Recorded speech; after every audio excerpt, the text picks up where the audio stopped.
Hello guys, welcome back to my channel. पिछले video में हमने साइज बॉक्स और स्पेसर को देखा था। तो आज हम देखने वाले हैं क्रॉस एक्सिस और मेन एक्सिस को। इसको सीखने के लिए आपको कॉलम और रो का कॉन्सेप्ट आना ज़रूरी है। अगर आपको कॉलम और रो को सीखना है तो आप मेरी प्लेलिस्ट में जाके कॉलम और रो का वीडियो यहाँ से एक्सेस कर सकते हैं। पहले तो गाइज आपको मैं ये बताना चाहता हूँ कि क्रॉस एक्सिस और मेन एक्सिस होता क्या है। बेसिकली कॉलम और रो दोनों में क्रॉस एक्सिस और मेन एक्सिस चेंज होती रहती है। मतलब कि कॉलम हमारी होती है वर्टिकल, तो कॉलम की मेन एक्सिस वर्टिकल होती है। तो रो हमारी होती है हॉरिजॉन्टल, तो उसकी मेन एक्सिस हुई हॉरिजॉन्टल। और उसकी क्रॉस एक्सिस सिमिलर। कॉलम हमारी वर्टिकल है तो उसकी क्रॉस एक्सिस को हम बोलेंगे हॉरिजॉन्टल और वर्टिकल को बोलेंगे मेन एक्सिस। और रो की हॉरिजॉन्टल को बोलेंगे हम मेन एक्सिस और वर्टिकल को बोलेंगे हम क्रॉस एक्सिस। तो पहले हम देखते हैं कॉलम की क्रॉस एक्सिस को। सिंपली यहाँ पे जब कॉलम की जो प्रॉपर्टीज है चिल्ड्रन, उसके ऊपर या उसके नीचे कहीं पर भी आप यहाँ पे सिंपली क्रॉस एक्सिस लिखिए। और अगर आपको नहीं पता तो कंट्रोल स्पेस और क्रॉस एक्सिस। क्रॉस एक्सिस को चाहिए क्रॉस एक्सिस, आप यहाँ पे बहुत सारे एलिमेंट दे सकते हैं। तो क्रॉस एक्सिस डॉट, सिंपली यहाँ पे डॉट करके स्ट्रेच और कंट्रोल एस। देखिए गाइस, हमारे सभी टेप लेफ्ट साइड से टॉप से आ गए। कॉलम की क्रॉस एक्सिस होती है हॉरिजॉन्टल। तो ये सब इस स्ट्रेच की मदद से आप किसी भी वर्ड को, किसी भी विजेट को क्रॉस एक्सिस में स्टार्टिंग में ला सकते हैं। मतलब कि क्या हुआ, अगर अगर हम इस चीज़ को यूज़ नहीं करते तो जब भी हमारी रो होती है तो वो पूरी फैली हुई होती है। तो अगर हमने इसको यूज़ नहीं किया तो बाय डिफ़ॉल्ट कॉलम के अंदर जो भी चीज़ है वो चीज़ ऑटोमेटिकली सेंटर में आएगी। जब भी हम कॉलम के अंदर रो लेते हैं और उसके बाद हम कॉलम में कोई भी विजेट डालते हैं तो क्या होता है कि कॉलम के अंदर जो भी बड़ी साइज का विजेट है उसके अंदर आप कुछ भी डालेंगे, मतलब कि बड़ी साइज का विजेट है और उसके नीचे कॉलम के अंदर आप कुछ भी डालेंगे तो वो चीज़ बाय डिफ़ॉल्ट सेंटर में आएगी। लेकिन हमें सेंटर में नहीं चाहिए तो वहाँ पे हम स्ट्रेच को यूज़ कर सकते हैं। तो इसी तरह ही सेंटर, एंड और स्टार्ट है। हम यहाँ पे एंड लिखते हैं तो क्या होता है कि कॉलम की हमारी जो क्रॉस एक्सिस है वो है हॉरिजॉन्टल। तो हॉरिजॉन्टल में वो कोई भी विजेट को एंड से स्टार्ट करेगा, मतलब कि पूरी कॉलम को ही एंड से स्टार्ट करेगा। तो अब आप यहाँ पे देख सकते, आपको लगेगा कि ये चीज़ क्यों हटी नहीं, क्योंकि ये है हमारी रो और रो पूरी हमारी यहाँ से लेके यहाँ तक फैली हुई होती है तो वो ऑलरेडी टच ही होती है, इसलिए वो एंड में नहीं हुई। लेकिन आप देख सकते हैं कि यहाँ पे ये सभी के सभी चिल्ड्रन के अंदर जो भी विजेट है यहाँ पे वो सभी एंड में आ चुके हैं। तो इसी तरह से आप एंड और स्टार्ट को अपने आप ही घर पर देख लीजिए। अब हम देखते हैं मेन एक्सिस को। मेन एक्सिस आपको मैं रो में दिखाऊंगा ताकि आप बेहतर से देख सके। तो ये हमारी एक रो है, इसको मैं 3 कर देता हूं।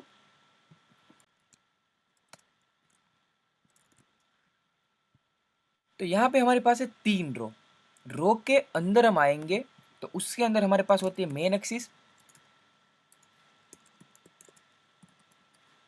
Main axis alignment. और रो हमारी होती है हॉरिजॉन्टल, तो हॉरिजॉन्टल में मेन एक्सिस लगेगी। तो यहाँ पे मेन एक्सिस लिखिए और डॉट करेंगे तो हमें यहाँ पे क्रॉस एक्सिस के मुताबिक ज़्यादा प्रॉपर्टीज़ मिलती है। इसमें हम स्टार्ट, एंड और सेंटर के अलावा स्पेस अराउंड, स्पेस इवेंचुअली और बिटवीन, इन 3 चीज़ को भी मैनेज कर सकते हैं। तो मैं तीनों को आपको तीनों रो में सेट करके दिखाता हूँ। पहले में हम डाल रहे हैं स्पेस अराउंड,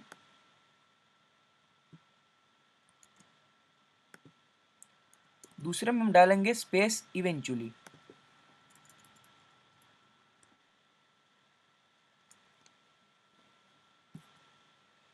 और तीसरे में हम डालेंगे स्पेस बिटवीन।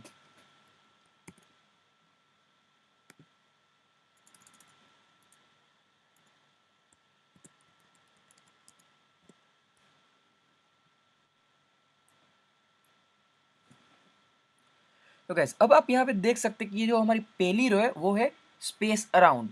तो इसका मतलब क्या है कि रो में अगर हम मेन एक्सिस को स्पेस अराउंड देंगे, मतलब कि रो हमारी होती है हॉरिजॉन्टल, और हॉरिजॉन्टल में हमने स्पेस अराउंड दी, तो जो भी विजेट होगा उस रो में जो भी विजेट होगा उस सभी विजेट के अराउंड स्पेस लग जाएगी। और ये है स्पेस इवेंचुअली। तो स्पेस इवेंचुअली बेसिकली क्या करता है कि सभी विजेट के बीच में एक समान स्पेस छोड़ता है। और लास्ट है हमारे स्पेस बिटवीन, तो वो आखिर के जो भी विजेट होंगे उनको लास्ट में भेज देता है और बीच में स्पेस छोड़ के रखता है। तो ये है स्पेस अराउंड, ये इवेंचुअल, और ये है बिटवीन। सेम इसी तरह कॉलम की मेन एक्सिस में भी हम स्पेस अराउंड, इवेंचुअली और बिटवीन दे सकते हैं। और सिमिलरली रो में भी क्रॉस एक्सिस होती है। तो इस विजेट की जगह पे मैं एक कंटेनर डाल देता हूँ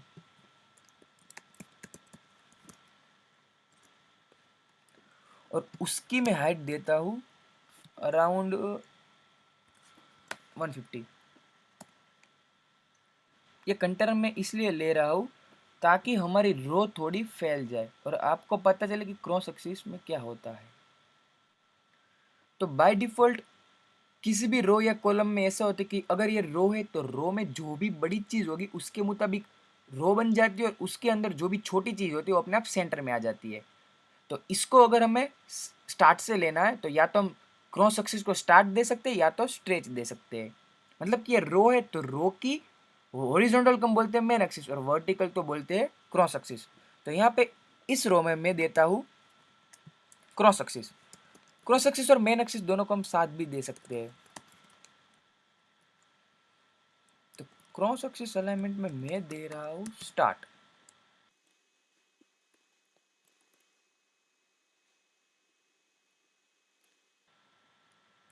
करते हैं हमारी ऐप को रन। तो गाइस अब आप यहाँ पे देख सकते हैं कि हमारे जो टेक्स्ट है वो आ गए हैं स्टार्ट से। सिमिलरली इसी तरह अगर हम यहाँ पे सेंटर लिखेंगे तो सेंटर में आएंगे, और एंड लिखेंगे तो यहाँ पे नीचे आ जाएंगे। कॉलम की हमने क्रॉस एक्सिस देखी थी, मेन भी देख लेते हैं। सिमिलरली ये रो की तरह, लेकिन कॉलम की मेन एक्सिस वर्टिकल होती है और रो की होती है हॉरिजॉन्टल, और क्रॉस होती है वर्टिकल और कॉलम की क्रॉस होती है हॉरिजॉन्टल। अभी आपको थोड़ा कंफ्यूजिंग लग सकता है, लेकिन आपको मैं प्रैक्टिस से दूंगा और उसका सॉल्यूशन दूंगा, तब आपको थोड़ा बहुत ख्याल आ जाएगा। कॉलम में मैं दे रहा हूँ मेन एक्सिस,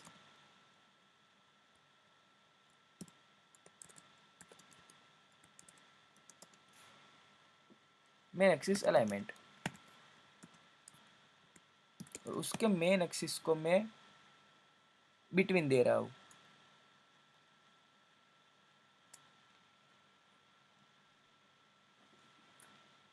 तो गाइज ये लग गया कॉलम की मेन एक्सिस में स्पेस बिटवीन। अब इस सभी टेक्स्ट के बिटवीन में स्पेस लग चुकी है। अभी ये चीज़ मैंने टेक्स्ट में किया, तो अभी आपको ये थोड़ी कंफ्यूजिंग लग रही है, लेकिन ये चीज़ पूरी सिंपल है। आपको मैं प्रैक्टिस सेट के सॉल्यूशन में जब ये चीज़ करके बताऊंगा कंटेनर के साथ, तब आपको ज़्यादा ख्याल आएगा। तो गैस वीडियो अच्छा लगा तो लाइक कीजिए, शेयर कीजिए और चैनल को सब्सक्राइब करना मत भूलना। और अभी तक आपने ये प्लेलिस्ट को एक्सेस नहीं किया तो काइंडली एक्सेस कीजिए। Thank you guys for watching my video.